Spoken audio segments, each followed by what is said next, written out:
एक जमाने की बात है। पहाड़ों के दामन में एक छोटा सा गांव था। वहां एक चरवाहा रहता था जिसका नाम एहसान था। वो निहायत सादा, खुश अखलाक और इबादत गुजार इंसान था।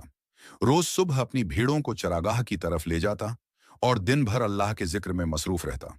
वो न दौलत का तालिब था न शहरत का, बस सुकून उसका खजाना था। एक रात एहसान को एक अजीब ख्वाब आया।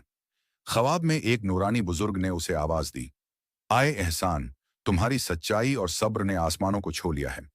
पहाड़ के उस पार एक वादी है जहां तुम्हें वो खजाना मिलेगा जो तुम्हारे मकदर में लिखा है, मगर उसके लिए 3 आजमाइशों से गुजरना होगा। सुबह जब आंख खुली तो एहसान के दिल में बेचैनी थी, मगर यकीन भी। उसने सब कुछ अल्लाह के स्पर्द किया और चल पड़ा। पहाड़ के उस पार पहुंचते ही पहली आजमाइश उसके सामने आ गई। पहली आजमाइश, खौफ का सामना। एक गहरा अंधेरा गार था जिसके अंदर से भयानक आवाजें आ रही थीं। खामोशी छा गई। एक रोशनी के दायरे ने उसका रास्ता दिखाया। वो कामयाब हो गया।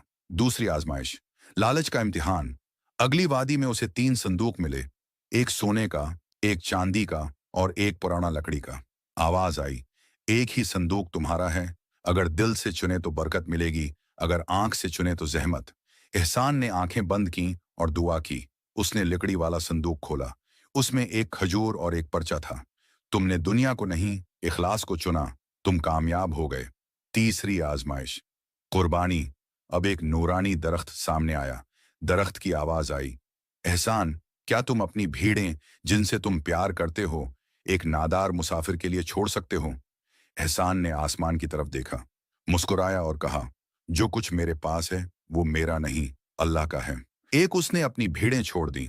अचानक रोशनी की एक लहर फैली, जमीन हिलने लगी और सामने एक नई वादी नमूदार हुई। वो निहायत सरसब्ज, खुशबूदार और रूह को सुकून देने वाली थी। एक नूरानी शख्सियत सामने आई, एहसान, तुम कामयाब रहे। ये वादी तुम्हारे सच, सब्र और कुर्बानी का इनाम है। अब तुम यहाँ के निगरान हो। तुम्हारा हर बोल, हर अमल लोगों की रहनुमाई करेगा। एहसान ने सजदा शक्र अदा किया और आज भी जो उस वादी में जाता है उसके दिल में ईमान, सच्चाई और कुर्बानी की रोशनी जगमगाने लगती है।